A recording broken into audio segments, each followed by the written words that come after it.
D'accord, Alexander. Parlons de l'économie russe, car nous avons reçu beaucoup de nouvelles à ce sujet. Poutine a parlé de l'économie russe au Forum économique international de Saint-Pétersbourg. Le ministre russe des Finances a discuté non seulement de l'économie russe, mais aussi des BRICS et de la création d'une monnaie de règlement.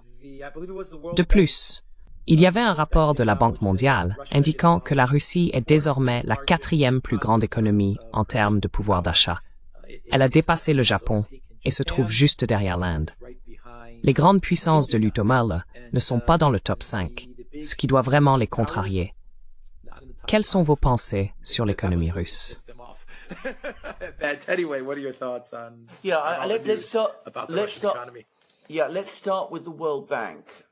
Oui, commençons par la réévaluation des chiffres par la Banque mondiale. D'ailleurs, cela a été un tel choc que j'ai remarqué qu'aucune partie des médias britanniques, par exemple, n'en parle. Il y a un silence complet. J'ai reçu pas mal de réactions négatives lorsque j'ai mentionné cela pour la première fois.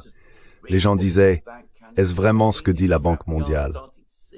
En fait, nous commençons à voir les annonces et les déclarations de la Banque mondiale. En gros, leurs statisticiens ont revisité le sujet des économies. Maintenant, ce qu'il faut toujours comprendre, c'est que lorsque les gens regardent les chiffres du PIB, ils ne comparent pas nécessairement les économies exactement.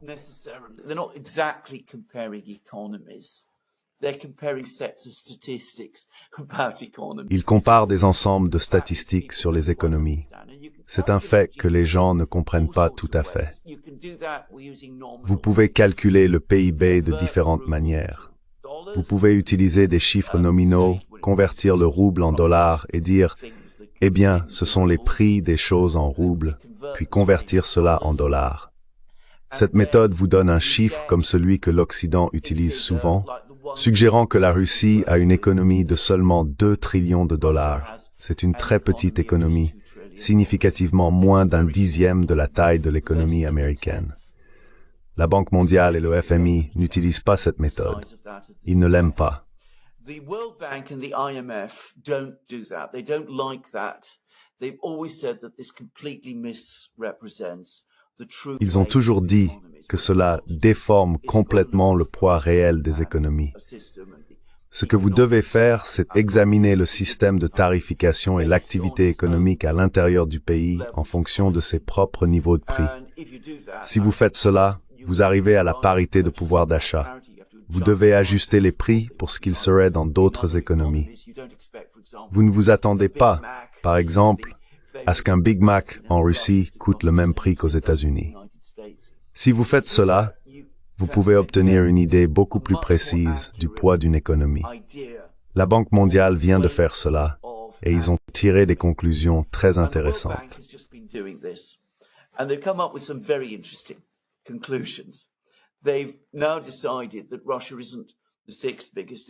Ils ont maintenant décidé que la Russie n'est pas la 6e plus grande économie, comme on le disait il y a un an, ou la 5e plus grande économie, comme on le disait encore en février, lorsque la Russie s'est effondrée. Selon les chiffres de parité de pouvoir d'achat fournis par la Banque mondiale à cette époque, la Russie a dépassé l'Allemagne. Ils disent maintenant que la Russie a en fait dépassé le Japon avant 2021 et qu'elle est la 4e plus grande économie depuis un certain temps. Ils ont réévalué la taille de son économie de 5,7 trillions à 6,45 trillions. C'est un saut très significatif depuis leur dernier calcul. Mais ce que les gens négligent, c'est qu'ils disent aussi qu'environ 40% de l'économie russe fonctionne au-delà de leur capacité à la capturer statistiquement. Their ability statistically to capture.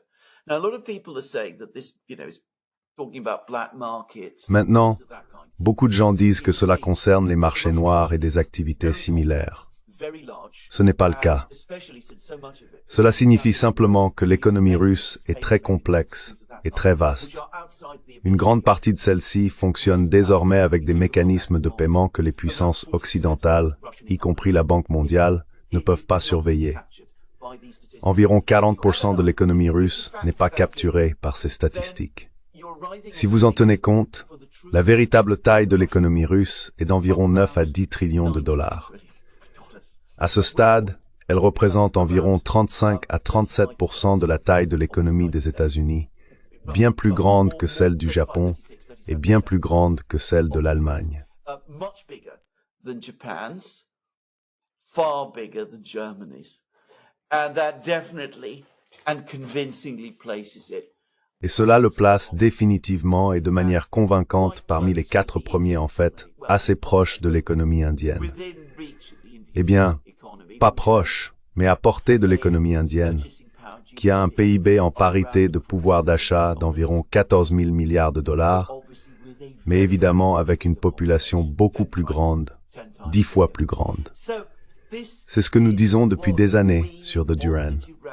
C'est ce que je dis depuis des années, que la véritable taille de l'économie russe, et d'ailleurs, la véritable taille du taux de croissance économique de la Russie, a été massivement sous-estimée pendant très longtemps. L'économie russe est beaucoup plus grande que ce que les gens croyaient, et ses taux de croissance sont presque certainement plus élevés que ce que les Russes eux-mêmes ont rapporté. Bigger than even the Russians themselves have been reporting. And that brings us, by the way, to the reasons why. Cela nous amène aux raisons pour lesquelles nous avons cet échec dans la guerre économique. Lorsque l'Occident a lancé sa guerre économique contre la Russie en février 2022, ils pensaient qu'ils avaient affaire à une économie de 2000 milliards de dollars. C'est ce qu'ils se sont tous dit en se basant sur le PIB nominal, la simple conversion des roubles en dollars. Ils pensaient qu'ils avaient affaire à une économie de 2000 milliards de dollars. En réalité, ils avaient affaire à une économie 5 fois plus grande, avec des ressources bien plus importantes qu'ils ne pouvaient l'imaginer. C'était la plus grande erreur de calcul depuis la Seconde Guerre mondiale.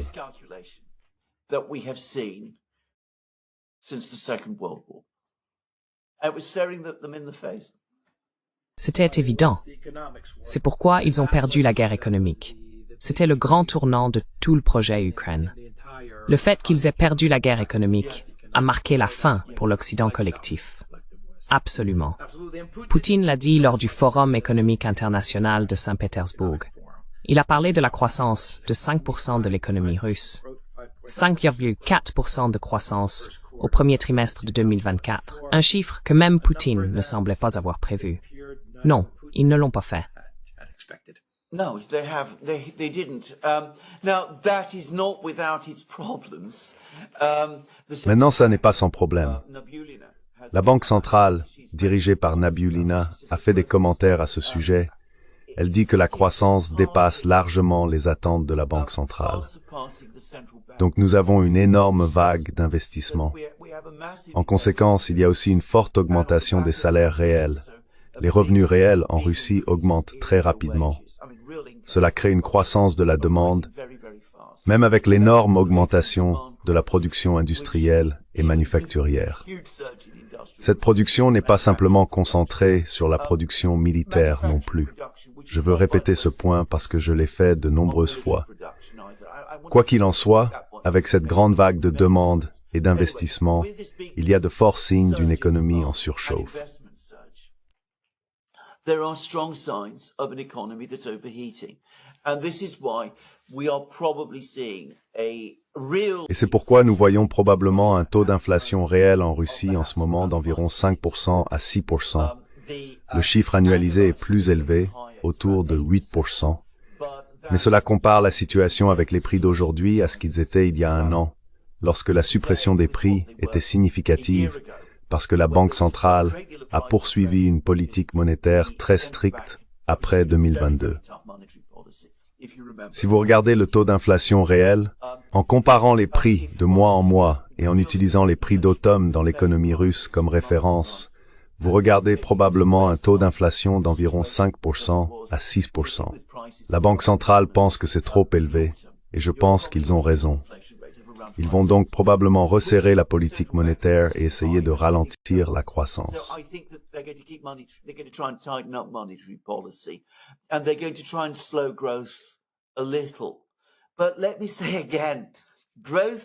Un peu. Mais permettez-moi de le répéter. Les chiffres de croissance pour la Russie sont presque certainement erronés depuis assez longtemps maintenant.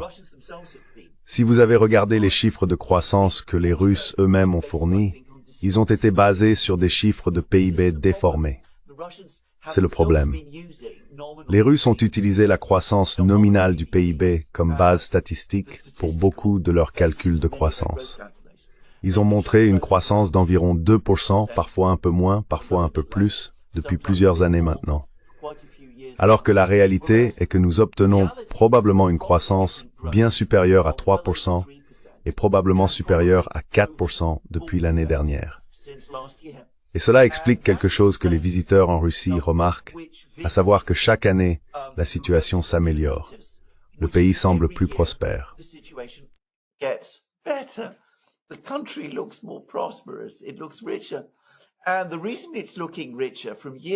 Cela semble plus riche. La raison pour laquelle cela semble plus riche année après année est que le taux de croissance réel est plus élevé que beaucoup de gens ne l'ont pensé. C'est un sujet complexe qui nécessite beaucoup plus d'explications que nous ne pouvons en fournir dans une émission comme celle-ci. Mais revenons au point essentiel. C'est une très grande économie et elle est très bien dotée en ressources. Elle croît maintenant, peut-être un peu trop rapidement, et doit être ralentie un peu.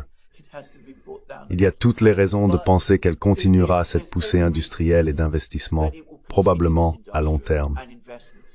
Nous pourrions facilement voir la croissance se stabiliser entre 4% et 5% au cours des prochaines années. Je ne pense pas que ce soit une surestimation, même si cela peut sembler farfelu pour certaines personnes.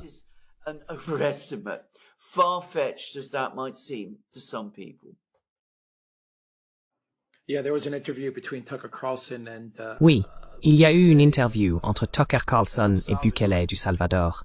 Il a commenté les sanctions contre la Russie, disant que la Russie est un pays trop grand pour être sanctionné et qu'elle dispose de toutes les ressources. Il pensait que c'était une idée folle et stupide dès le départ. De toute évidence, cela n'a pas fonctionné. Bukele savait que cela allait être un échec, mais les dirigeants de l'Occident collectif ne le savaient pas. The collective West leaders did not. Anyway. No, because can I just say again, the problem is... Non, parce qu'il y a, puis-je juste le redire, le problème, c'est qu'ils se sont piégés dans leur propre récit. Ils ne regardent que le PIB nominal, ce qui les flatte et fait paraître leurs économies plus grandes qu'elles ne le sont réellement. Ils ne regardent pas le poids réel d'une économie. Ils supposent donc que l'économie russe n'est qu'un cinquième de sa taille réelle. C'est pourquoi l'idée de la station-service déguisée en pays a vu le jour. La partie la plus visible de l'économie russe en termes de commerce extérieur a été ses exportations de pétrole et de gaz.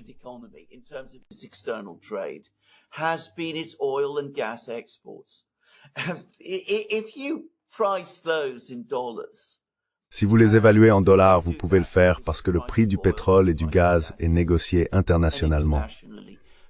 Ensuite, projetez-les sur une économie dont vous sous-estimez massivement la taille, parce que vous n'évaluez pas correctement les choses en Russie.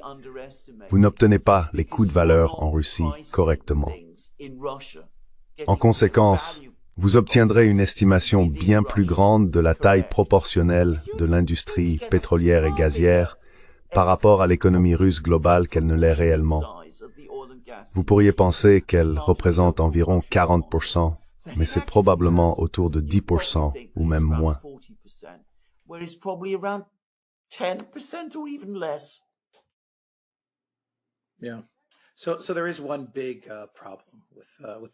Oui. Il y a donc un gros problème avec l'économie russe à l'avenir. Cela a également été abordé au Forum de Saint-Pétersbourg. Cela a à voir avec la démographie. Il y a un débat constant sur la démographie de la Russie et le fait que l'économie monte en puissance si rapidement. Elle a besoin de gens. La Russie doit trouver des moyens, soit de créer plus de gens, soit d'en faire venir plus, ce qui apporte tout un autre ensemble de défis et de problèmes. Qu'en pensez-vous? Cela a été abordé en détail il y a quelques jours.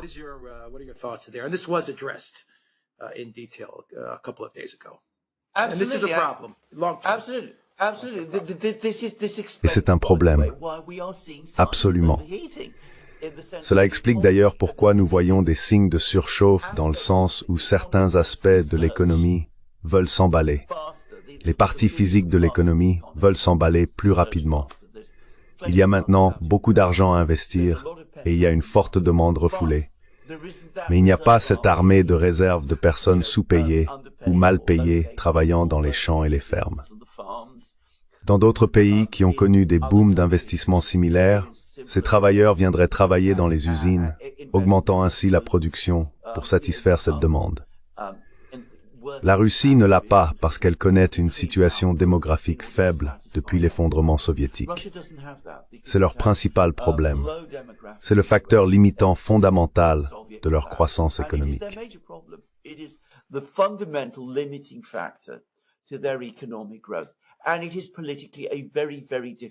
Et c'est politiquement un problème très très difficile. D'une part, la chose logique, et nous en avons déjà discuté, est d'importer des travailleurs, d'amener des travailleurs invités d'Asie centrale, d'Asie du Sud-Est, et peut-être dans une certaine mesure des endroits comme la Turquie et l'Iran.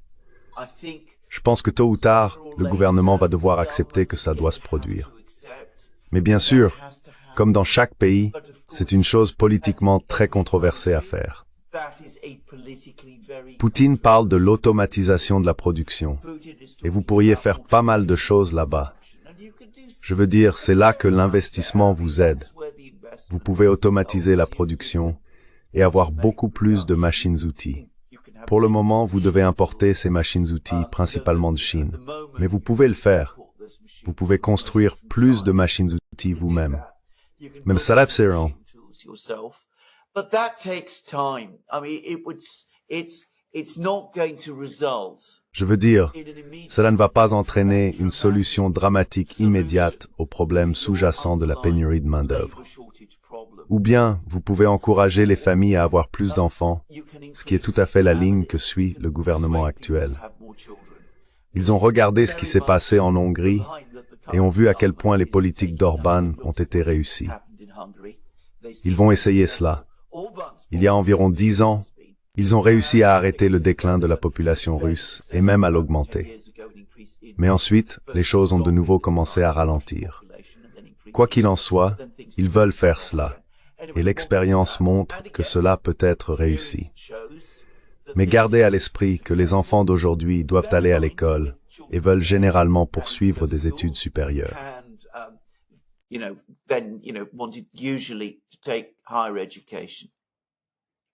It's 18 to 20 years before any children. Il faudra entre 18 et 20 ans avant que les enfants nés aujourd'hui ne rejoignent la population active. Il faut donc traverser cette période, même si vous parvenez à augmenter la taille des familles. Je pense que tôt ou tard, aussi politiquement difficile que cela soit, le gouvernement russe devra prendre la décision d'importer de la main-d'œuvre de l'étranger, probablement de régions comme l'Asie centrale et l'Iran. Aussi politiquement difficile que cela soit, je pense qu'ils voudront s'assurer que l'obtention de la citoyenneté pour ces personnes ne sera pas aussi simple. Eh bien, évidemment pas comme c'est le cas aux États-Unis, mais ils voudront s'assurer que ce soit un processus soigneusement contrôlé et réglementé. C'est un choix qu'ils devront faire. Something that they're going to have to make a choice about. Either they do that, or they accept. Soit ils font cela, soit ils acceptent que la croissance à venir devra être réduite de manière significative, simplement en raison du manque de travailleurs. Pour des raisons évidentes, ce n'est pas quelque chose dont Poutine lui-même aime parler. Il veut se concentrer sur l'automatisation et l'augmentation de la taille des familles, parce que, comme je l'ai dit, l'importation de travailleurs n'est pas plus populaire en Russie qu'elle ne l'est dans de nombreux autres pays. Mais en fin de compte, je pense que c'est là qu'ils vont aller. Ils vont devoir faire une combinaison de toutes ces choses. Et étant donné qu'il s'agit de la Russie, ils le feront de manière très planifiée et contrôlée, en veillant à ce que cela ne devienne pas incontrôlable, comme cela a été le cas dans certains endroits.